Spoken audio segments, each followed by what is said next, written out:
All right, so get this. There's a web browser out there that not only blocks all of Google's ads by default, it actually pays you to see different ads instead. It was built by a legend, the guy who invented JavaScript, specifically to take on the biggest company on the web. And you better believe Google has tried to make its life very, very difficult from day one. And it all starts with this one simple question. We've all just kind of accepted that getting spied on online is the price of admission, right? It's just how the free internet works. But what if that's not true? What if there's a completely different way to do things? Well, one browser decided to find out, but this is not your typical hero story. Oh no. This story is packed with a revolutionary idea, some really damaging scandals, and a comeback that I guarantee you no one, least of all Google, ever saw coming. Okay, so let's rewind. Where did this all begin? The story of Brave doesn't start in a dorm room or a garage. It starts with a huge public controversy and a founder with his serious chip on his shoulder. This is Brendan Eich, and if you've used the internet today, you've used his work. He's the guy who literally created JavaScript. Back in 2014, he got forced out of his job as CEO of Mozilla, the company behind Firefox, over a pretty controversial political donation.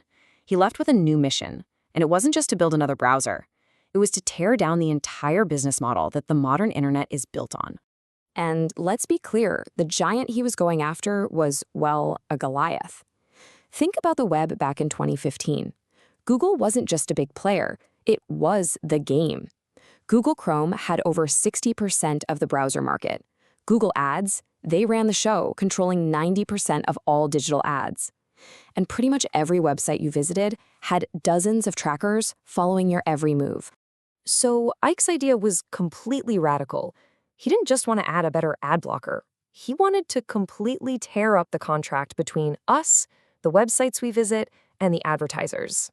Okay, so here was the four-step plan. First, Brave would just block all the junk by default. The creepy ads, the trackers, all of it. Gone. Then, and this is the wild part, it would offer to show you its own ads instead, ads that don't spy on you. Step 3. If you actually choose to see these ads, Brave pays you for your time. And finally, you can take that money and use it to directly tip the websites and creators you love. The whole system gets turned upside down.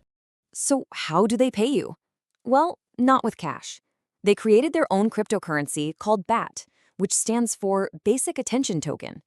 This was going to be the fuel for their new internet economy. The vision was a total utopia. You're in control of your data. You get rewarded for your attention, and creators get paid directly, all without middlemen like Google taking a huge cut. Yeah, so as you can probably guess, the companies that wrote the original rules of the internet were not happy about this. Not at all. The backlash was immediate, and it was intense. And this chart just lays out the conflict perfectly. On the left, you've got the old system where publishers and Google make money by selling your data. You are the product. But on the right, you see the Brave way, which just blows that whole model up. It blocks the old ads and offers a totally new deal. This wasn't a friendly suggestion. It was an open rebellion. The attacks came from everywhere. A massive group of publishers, we're talking 17 of them, including the New York Times and the Washington Post, accused Brave of straight-up theft. At the same time, weird things started happening on the Google Play Store, with Brave getting hit with mysterious security warnings. And advertisers, well, they fled because Brave refused to sell them the detailed data profiles they were used to buying from Google. But here's the crazy part. Brave's biggest enemy wasn't Google or the publishers. It was arguably itself. The company had this incredible talent for shooting itself in the foot with a series of scandals that almost destroyed all of its credibility. I mean, just look at this timeline. For a browser built entirely on the idea of trust, this is brutal. In 2018, they got caught collecting donations for content creators who hadn't even signed up. Then in 2020, they were caught sneaking their own affiliate links into crypto web addresses to make a buck. And maybe worst of all, in 2021, their super private Tor browsing mode was found to have been leaking user data for months. Yikes. That first scandal with the YouTuber Tom Scott really hurt them. People thought they were tipping him directly for his videos. But since Tom wasn't a verified Brave creator, Brave was just keeping the money. It looked awful. For the ethical browser, this was a total public relations disaster. So after all of that, the lawsuits, the powerful enemies, the self-inflicted scandals, you'd think Brave was toast, done, finished. But then something absolutely nobody expected started to happen. It started to grow. A lot. just look at that number. Brave now has over 100 million active users. This is not some tiny niche project anymore. While other browsers like Firefox are actually struggling, Brave is one of the only independent browsers that is consistently growing its user base. So what gives? Why on earth did people keep switching to a browser with so much drama? Well, the answer is surprisingly simple. If you put all the crypto stuff and the scandals aside for just a moment, the core browser itself is just really, really good. And the numbers don't lie. Brave is an absolute performance beast. Because it's not wasting time loading all those ads and trackers, it uses way less computer memory than Chrome, sometimes up to 66% less. The result? Websites load anywhere from 3 to 6 times faster. That's a difference you can actually feel every single time you browse. And what about that big promise of privacy? Turns out it wasn't just marketing hype. A huge independent study from Trinity College in Dublin put all the top browsers to the test. They found that Chrome, Firefox, and even Safari all sent out little bits of data that could be used to identify you. The only browser that sent absolutely nothing? Brave. 0. So Brave survived. In fact, it's thriving. But its true victory might not be how many people use it. Its biggest victory might be how it completely changed the conversation about what the internet should be.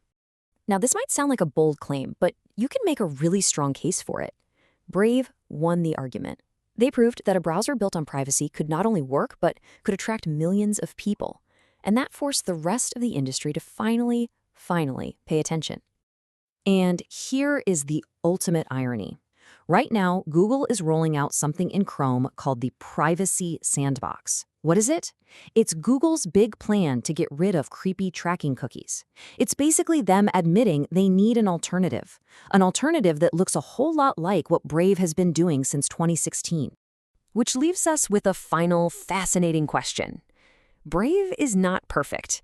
It has made some serious mistakes, but its rebellious existence has forced a dominant and frankly complacent champion to actually change its ways for the better. So what's more valuable? A perfect hero with a clean record, or a flawed challenger that actually manages to change the world? The story of Brave really shows how a scrappy outsider can shake up an entire industry. If you want more simple and useful insights into the tech that's shaping our lives, make sure you subscribe to Refreshing Tech. Thanks for watching.